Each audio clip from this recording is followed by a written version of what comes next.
Bismillahirrahmanirrahim. Assalamualaikum warahmatullahi wabarakatuh. Jadi kita penting untuk mengevaluasi apakah puasa kita sudah benar ya.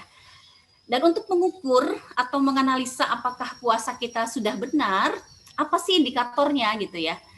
Nah, indikatornya itu kembali kita kepada perintah puasa ya, yang Allah turunkan di dalam surat Al-Baqarah ayat 183 ini ya, bahwa diwajibkan untuk kita semua ya, diwajibkan untuk orang-orang yang beriman ya. Jadi memang yang diseru itu adalah orang yang beriman ya. Apa sih tujuan Allah menyeru orang-orang yang beriman untuk melakukan puasa? Ya, apa tujuan Allah? Nah, itu yang menjadi indikatornya. Indikatornya adalah min qablikum la'allakum tattaqun. Ya. Jadi apakah pada saat kita selama 28 hari ini berpuasa, adakah kita merasakan sebuah perubahan yang ada di dalam diri kita ya, terkait exercise atau training atau latihan kita dimasukkan ke dalam sebuah sistem di mana fisik kita di off ya, untuk tidak makan, tidak minum, nafsu syahwat kita dibelenggu, tujuannya agar ketika sesuatu hal yang sifatnya fisik itu terjadi penekanan dalam arti yang positif,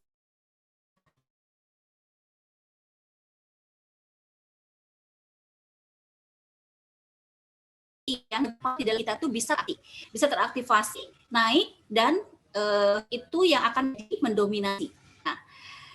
Jadi diukurnya tidak hanya sekedar apakah puasa kita ini lebih baik dari puasa-puasa sebelumnya saja ya, tapi melihatnya itu adalah apakah kualitas ketakwaan kita ada perubahan, ada peningkatan atau tidak.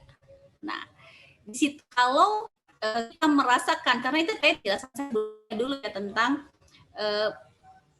apa yang membuat seseorang menjadi kualitasnya kemudian berbeda-beda hasil dari puasanya, karena setiap orang berbeda-beda caranya puasa ya.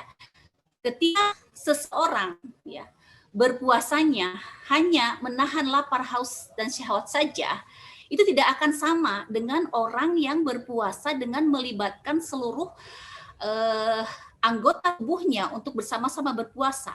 Dan tidak akan sama juga dengan orang yang berpuasa dengan melibatkan hatinya pun ikut berpuasa. Nah, seperti apa puasa kita?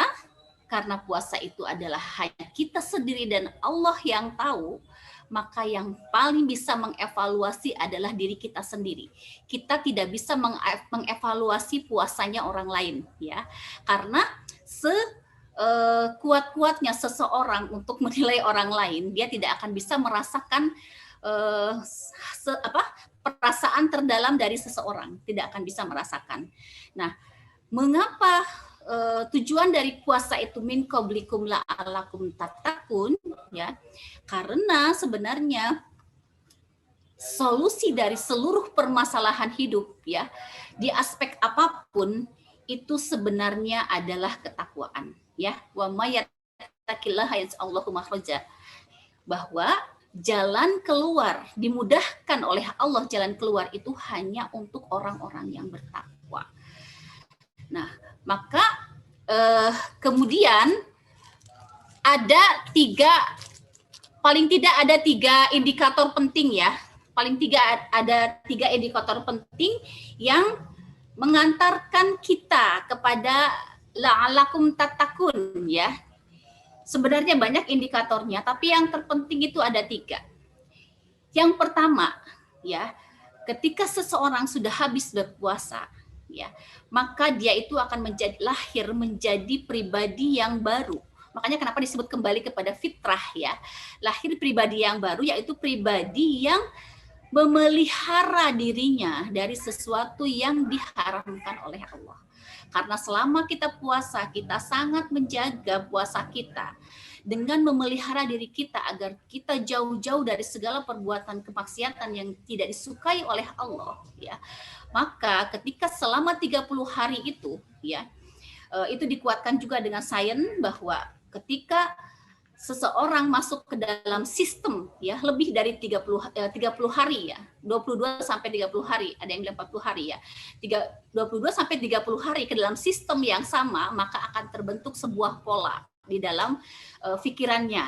Nah, ketika selama 30 hari seseorang berpuasa dengan pola yang sama, yaitu menekan hawa nafsu makan, minum, dan seks, ya, kemudian maka dia akan lahir menjadi pribadi yang lebih terpelihara. Karena kenapa lebih terpelihara? Karena dia kemudian lahir dengan pola yang baru. Pola yang baru hasil dari exercise dari Ramadan itu tadi. Itu yang pertama. Kemudian, ya, indikator penting yang kedua, ya, dia kemudian memiliki hati yang lembut, hati yang baik, ya, hati yang bersih dan tunduk kepada Allah, ya. Karena ketika kita berpuasa, sejatinya puasa kita itu adalah manifestasi dari ketundukan kita kepada Allah. Menunjukkan kepada Allah tentang kehambaan kita kepada Allah dengan melaksanakan perintahnya. Karena memang perintahnya Tuhan seruannya kepada orang-orang yang beriman. Jadi hanya orang-orang yang berimanlah yang merasa seruan itu buat aku, kemudian dia akan berpuasa gitu. Jadi orang yang tidak berpuasa tanpa ada uzur yang mengharuskan dia untuk tidak berpuasa gitu, ya, itu tandanya dia merasa bahwa seruan Allah itu bukan untukku. Gitu. Nah, ketika seruan Allah itu merasa bahwa itu bukan buat aku gitu, ya, buat siapapun yang berpuasa, maka pasti dia akan melakukan puasa dengan kesungguhan, ya. Nah, pada akhirnya, ya, karena indikator yang kedua itu yang terpenting itu memiliki hati yang lebih baik dan lebih bersih, ya, maka karena hati adalah raja, ya, ketika hati itu baik, maka otomatis akan berpengaruh kepada seluruh aspek atau seluruh amal soleh dan perbuatannya, ya, kepada akhlaknya. Dari mulai mata, ya, dia hanya izinkan matanya hanya melihat hal-hal yang disukai oleh Allah saja. Telinga, hidung, kaki, tangan, semuanya seperti terprogram karena ikut ke dalam, kembali lagi, seluruh anggota tubuh kita itu adalah prajurit, pemimpinnya adalah hati. Maka ketika hati kita mendapatkan hati yang baru hasil dari exercise dari Ramadan itu tadi, ya, hati yang barunya itu ada yang lebih bersih, yang lebih lembut gitu, ya. Lembut itu maksudnya itu mudah sekali menerima kebenaran, mudah sekali menerima nasihat, mudah sekali menerima kebaikan dari siapapun, dan mudah melihat sisi baik dari setiap hal apapun, ya. Dia melihat orang lain, peristiwa, kejadian apapun yang dia alami, ya, ada spontanitas sebuah karakter untuk melihat, ya, peristiwa itu dari sudut pandang yang positif gitu, ya. Walaupun misalnya contohnya orang yang sedang negosiasi tanah misalnya gitu, contoh, ya, kalau di kita itu, ya, kemudian si yang pemilik tanah itu yang ngeyel lah, yang apa, yang segala macam gitu, ya. Atau misalnya customer yang nggak deal soal rumah gitu, ya. Dia itu pandangan pertama dan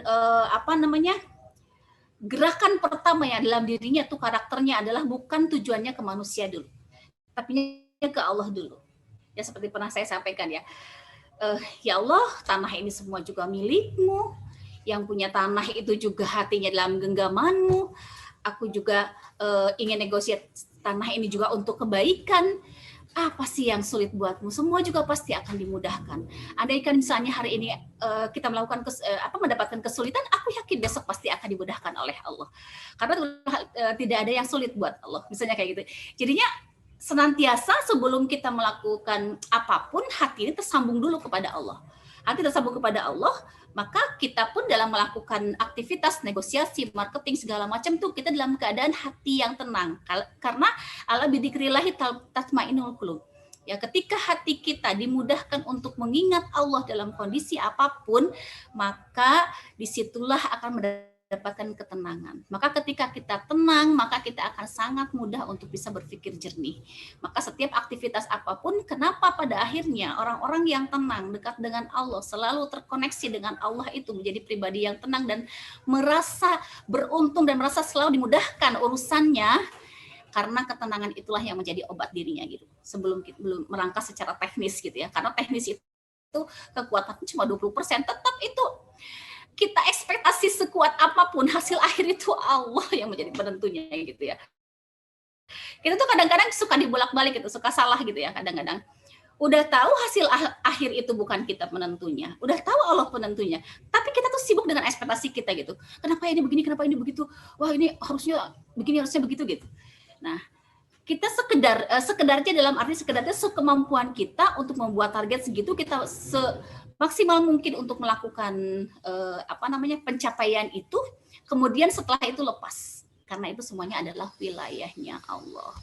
Nah itu perbedaannya ya, perbedaan dari hasil puasa kita tuh memberi dampak enggak sih gitu terhadap kita tuh selama berlatih selama 1 bulan itu dampaknya apa terhadap diri kita itu yang hakikat ya, indikator yang terpenting. Yang kedua, dan indikator yang ketiga hakikatnya yaitu mempunyai semangat tinggi untuk hidup kita diatur oleh Allah gitu ya.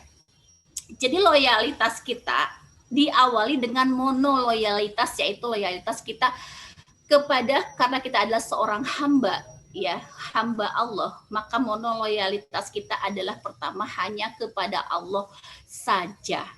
Karena kalau loyalitas kita hanya kepada Allah saja, maka akhirnya kita akan sangat mudah untuk melakukan loyalitas. Itu otomatis loyalitas kepada Islam, untuk memperjuangkan Islam, untuk hidup di dalam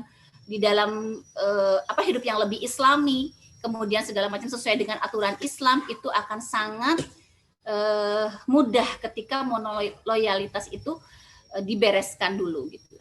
Nah, karena ketiga aspek itu tadi ya, kita sudah merasakan, sudah bisa mengevaluasi di mana kita gitu ya, level kita tuh ada di mana sih gitu ya. Puasa kita seperti apakah masih sama dengan 1 tahun yang lalu, 2 tahun yang lalu, atau bahkan 10 tahun yang lalu gitu ya, sudah berpuasa tapi nggak ada dampaknya sama sekali gitu. Kenapa? Nah itu harus dievaluasi. Karena ini sisa 2 hari ini, walaupun cuma 2 hari di ujung, itu sangat berharga gitu ya. Sangat berharga karena pada saat ini Allah benar-benar sedang melimpahkan gunungan rahmat kepada kita. Kalau kita terbuka hati kita, insya Allah kita akan dimudahkan untuk indikator penting itu kita bisa mendapatkan itu ya. Karena pada akhirnya ya solusi dari setiap permasalahan hidup tadi itu adalah takwa ya. Kenapa Allah kenapa Allah mewajibkan puasa Ramadan itu untuk melahirkan pribadi-pribadi yang takwa? Kenapa? Agar manusia bisa hidup bahagia dan beruntung di dunia dan akhirat. Satu-satunya yang membuat keberuntungan kita di dunia dan akhirat itu adalah hanya ketakwaan. Itulah kasih sayang Allah, hidangan Allah yang sangat luar biasa yang Allah berikan hanya di bulan Ramadan, tidak di bulan yang lainnya ya. Kenapa kok banyak orang yang setelah berpuasa itu kelihatan lebih religius, kelihatan lebih spiritualnya lebih baik ya. Banyak artis-artis yang kemudian berjilbab misalnya kayak gitu ya, banyak yang orang lebih bisa menahan amarahnya ya, bisa dia lebih tenang, kemudian lebih bisa merasakan kenikmatan dalam berpuasa, kemudian karena terlatih dengan taraweh gitu ya selama 1 bulan, kemudian pada akhirnya di bulan-bulan yang lain setelahnya terbiasa untuk melakukan sholat tahajud ya, kita berinfak, sedekah, dan semuanya yang di amalan-amalan unggulan di bulan Ramadan itu karena sudah terlatih dan hati ikut terlibat merasakan semua exercise itu, tidak hanya amalan fisik saja gitu ya. Sholat pun tidak hanya gerakan-gerakan yang sifatnya olahraga ya, karena semua gerakan sholat itu kan semuanya ada fungsinya ya. Tidak hanya olahraga, tapi dia merasakan olah rasa. dia merasakan olah jiwa di dalam sholat, maka ketika sudah Ramadan itu pasti akan merasakan kualitas sholat yang lebih, bisa merasakan kenikmatannya. Sehingga sholat itu adalah sesuatu yang sangat ditunggu-tunggu ya. Ketika sholat itu juga beres, maka semua aktivitas kita juga adalah dilihat dari sholat kita, kualitas sholat kita. Nah mungkin itu ya indikatornya yang paling terpenting. Ya ini waktu tinggal hanya 2 hari, hari ini dan besok saja. Terawih tinggal 1 lagi ya, nanti malam ya. Besok sudah malam takbir ya besok ya. Nah, mari kita sama-sama libatkan hati, pikiran, dan perasaan kita ke dalam sisa-sisa Ramadan yang akan kita lalui tinggal 2 hari ini. Semoga Allah terima semua ibadah puasa kita, Allah terima semua ibadah lain pengikutnya, dan Allah jadikan kita menjadi pribadi-pribadi yang lebih bertakwa, sehingga akan terasa kualitas kehidupan kita semakin membaik karena kita sudah berlatih selama 1 bulan ini. Dan kita pasrahkan segala semua ibadah kita kepada Allah, semoga Allah terima. Kemudian kita bertawakal semurni-murninya ketawakalan kita kepada Allah. Semuanya puasa kita hanya untuk Allah, biarlah Allah yang menilai.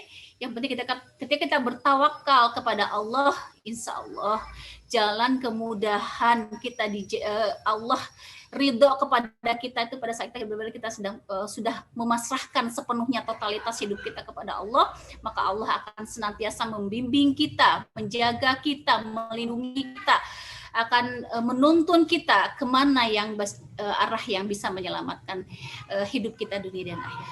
Wabillahi taufiq wal hidayah. Walakum minkum. Assalamualaikum warahmatullahi wabarakatuh.